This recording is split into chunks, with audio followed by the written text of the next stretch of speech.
ओम गुरुवे नमः। प्यारे हरि भक्तों, आज जो विषय ले रहे हैं हम वो ले रहे हैं राहु महाराज के कुंडली में बैठने से मेष लग्न में क्या प्रभाव पड़ता है। हम मेष लग्न की बात कर रहे हैं। तो राहु ग्रह एक छाया ग्रह भी कहा जाता है और यह अपने में बड़ा प्रबल और मनुष्य के जीवन में सुख और दुख देने वाले ग्रह भी राहु ग्रह ही कहलाते हैं। अगर वास्तव में देखा जाए तो ज्योतिष के अंदर में संपूर्ण जो रहस्य छुपा हुआ है वो शनि महाराज, राहु महाराज और केतु महाराज, इनका एक जो चक्र हमारे जीवन में पड़ता है वो बड़ा ही अद्भुत है। कुछ लोग ये भी कहते हैं ये सब भ्रम की बातें हैं। दरअसल में जब व्यक्ति को ज्ञान नहीं होता है तो उसे सब चीज़ें भ्रम लगती हैं। आपने देखा होगा कि यूरोप के देश हम लोगों से बहुत आगे हैं और उनकी इकोनॉमी भी बहुत अच्छी है, लेकिन जो भी उसमें क्रिश्चियन लोग हैं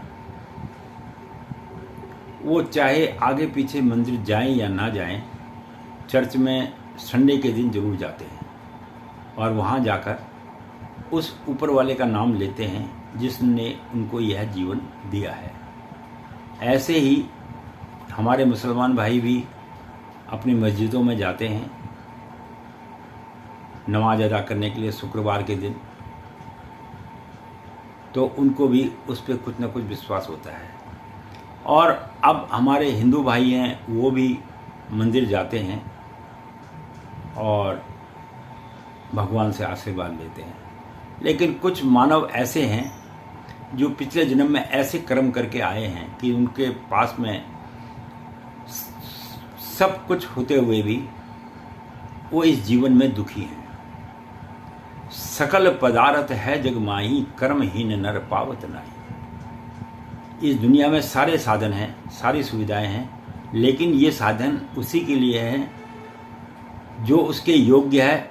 लेकिन जो कर्महीन आदमी होता है उसे ना तो जीवन में प्रेम की प्राप्ति होती है, ना जीवन में धन की प्राप्ति होती है और ना ही जीवन में उसे आदर मिलता है, ना सम्मान मिलता है।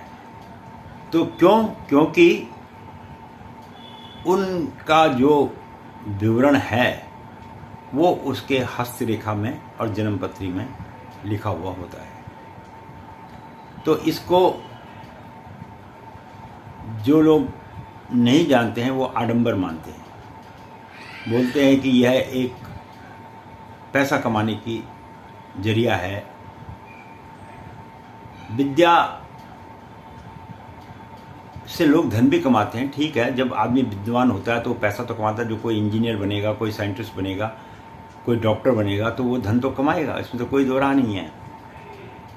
लेकिन विद्या को गलत कहना ये अपने में स्वयं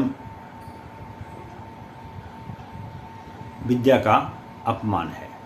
इसलिए किसी भी आदमी को यह अधिकार नहीं है कि वह विद्या का अपमान करे। अगर ज्ञान हासिल कर सके तो बहुत अच्छी बात है, अगर ज्ञान हासिल जीवन में ना कर सके तो उसका अपमान करने का भी उसको कोई अधिकार नहीं है। आप किसी भी धर्म की किताब को उठा लेंगे, उसमें हमेशा व्यक्ति से ऊपर धर्म को माना गया है और श्रेष्ठ कार्य को ही सराहना की गई है। दान पुण्य की बड़ी महिमा बताई गई है। दान पुण्य किसी को भोजन कराना या किसी को कुछ दे देना, धन दे देना, ये दान पुण्य नहीं है। दान पुण्य का मतलब है कि आपके द्वारा जो चीज़ समर्पित की जाए उसमें आपका निजी स्वार्थ ना हो, उसे ही दान कहा जाता है। अगर आपका मन करे आप भोजन करा दीजिए, वो एक दान है, क्योंकि आप पीछे उसमें नहीं देखेंगे कि मैंने क्या खिलाया था, क्या करा था। आप किसी को पानी पिला देते, वो भी एक दान है। आप किसी को शिक्षा दे देते हैं, वो भी एक दान है।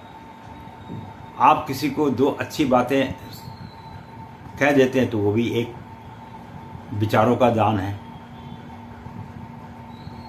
जिस प्रकार आदमी के जीवन में 16 किस्म की गरीबी होती है, उसी प्रकार से आदमी के जीवन में कई किस्म के दान होते हैं।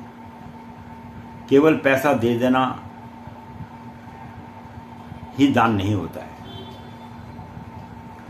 दान का मतलब है कि जिससे किसी भी चीज की जो है शांति मिले करने से, और आपका मन प्रसन्न हो जाए, आपकी आत्मा प्रसन्न हो जाए। मन नहीं, आत्मा। आत्मा प्रसन्न जिस चीज से हो जाए, उसे दान कहा जाता है। इसे आप किसी रूप में भी समझ सकते हैं। तो ये मनुष्य जीवन के अंदर में दान की महिमा बताई गई है। कन्यादान हो, जमीन का दान हो, और क्या बोलते हैं आपका अन्न का दान है, धन का दान है, पानी का दान है, और दवाइयों का दान है। तो कई किस्म के दान हैं। ऐसे कई किस्म के जो है जीवन में गरीबी भी है। उसका मैं अगले वीडियो में आपको बताऊंगा कि गरीबी कितने किस्म की होती है। ये भी आपको जीवन में स्मरण कर लेना चाहिए। पर इस बात को याद रखना, ये मैं बिल्कुल सत्य बात आपसे कह रहा हूं, कि जब आदमी दुनिया के हर जगह से हार जाता है, तब वह प्रभु की चरण में जाता है। प्रभु के चरणों में जाने के बाद ही उसे जो है संतुष्टि मिलती है। केवल वहीं पर एक शांति का अनुभव होता है। और इसके साथ ही मैं आपको आज इस विषय पे यहीं पे इतना ही बताऊंगा। इसके बाद हम जो अगली वीडियो आपको दे रहे हैं, वो दे रहे हैं कि राहु का जीवन में व्यक्ति के क्या चमत्कार होता है। उस विषय में मैं बताता हूँ। राहु और केतु के विषय में अगले वीडियो में देंगे। वीडियो देखने के लिए धन्यवाद। आशा करता हूँ अगर अच्छी लगे तो लाइक सब्सक्राइब करते रहिएगा। ये केवल धनोपार्जन के लिए लाइक सब्सक्राइब नहीं चाहिए, ये इसलिए चाहिए कि ताकि जो वीडियो मैं बनाऊं वो आप तक पहुंच जाए। बस एक ही मकसद है। और इसलिए जो है मेरे खोज चैनल में आप जाइए और जीवन के रहस्यमय खोजों के विषय में ज्ञान प्राप्त कीजिए। वीडियो देखने के लिए धन्यवाद।